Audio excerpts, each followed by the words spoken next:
Hello மக்களே, நம்ம egg bhurji தான் பார்க்க போகிறோம். முட்டையில் நம்ம நல்லா புர்ஜி பண்ணி சாப்பிட்டா சூப்பராக இருக்கும். புர்ஜி பாவுன்னு நாங்கள் சொல்லுவோம் மும்பையில். அந்த ப்ரெட்டை பாவுன்னு சொல்லுவோம். அந்த புர்ஜி கூட இந்த பன் வச்சு நம்ம சாப்பிட்றது ரொம்ப டேஸ்ட்டாக இருக்கும். அதை நான் எப்படி பண்ணுறதுன்னு காட்டுறேன்.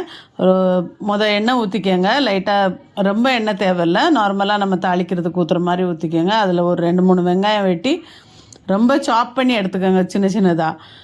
அதை பண்ணி நல்லா வதக்கி விட்டுருங்க. அது நல்லா வதங்கி வரும்போது பச்சை மிளகா போட்டுருங்க. பச்சை மிளகா கொஞ்சம் ஜாஸ்தி போடுங்க, காரமாக இருந்தால் தான் அது நல்லாயிருக்கும். ஏன்னா வெங்காயம் நிறைய போடுறோம்ல, வெங்காயம் தக்காளிலாம் நிறைய போடும்போது அது ஒரு ஸ்வீட்னஸ் வரும். இதில் கொஞ்சம் கருவேப்பிலை போட்டுக்கோங்க. அதையும் போட்டு நல்லா வதக்கி விட்டுட்டு தக்காளியையும் நல்லா சின்ன சின்னதாக சாப் பண்ணி வச்சுருங்க.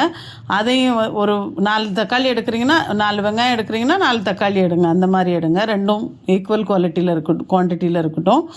நல்லா வதக்கி விடுங்க. லைட்டாக உப்பு போட்டு அதுக்கப்புறம் நம்ம இதில் கொஞ்சம் மஞ்சத்தூள், கொஞ்சம் மிளகாத்தூள், கொஞ்சம் பெப்பர் போட்டு நம்ம இதை நல்லா மிக்ஸ் பண்ணிவிட்டு மூடி வச்சிடலாம். நல்லா சாஃப்ட் ஆகட்டும். மூடி வச்சா நல்லா சாஃப்ட் ஆகிடும். அது வரைக்கும் நம்ம முட்டையை அடித்து எடுத்துக்கலாம். நான் ஒரு 10 முட்டையோட புர்ஜி பண்ணுறேன். நாங்கள் ஒரு 4-5 பேர் சாப்பிட்றதுக்காக ரெடி பண்ணுறேன்.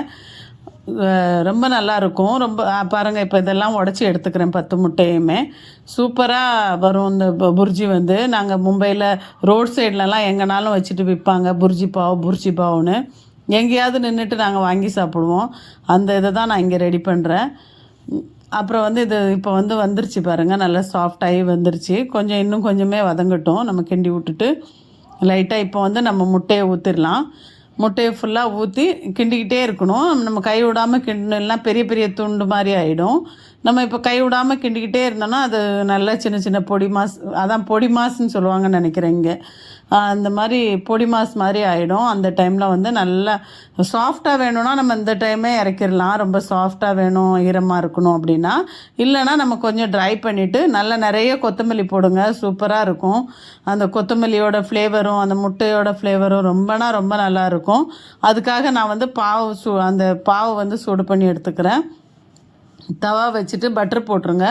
பட்டர் போட்டு நல்லா கொஞ்சம் ஜாஸ்தியாகவே போடுங்க. நல்லா அந்த பாவு அதில் லைட்டாக சூடாக்கி நல்லா 2 சைடும் மாற்றி போட்டு சூடு பண்ணிவிடுங்க. பண்ணிவிட்டு இந்த பாவையும் இந்த முட்டையையும் வச்சு சாப்பிட்டிங்கன்னா புர்ஜி பாவு அவ்வளோ சூப்பராக இருக்கும். ரொம்ப பிடிக்கும் என் பிள்ளைங்களுக்கெல்லாம். அதனால தான் நான் இதை செஞ்சு போடுறேன். ரொம்ப நல்லாயிருக்கும். கண்டிப்பாக செஞ்சு பாருங்கள். Thank you so much.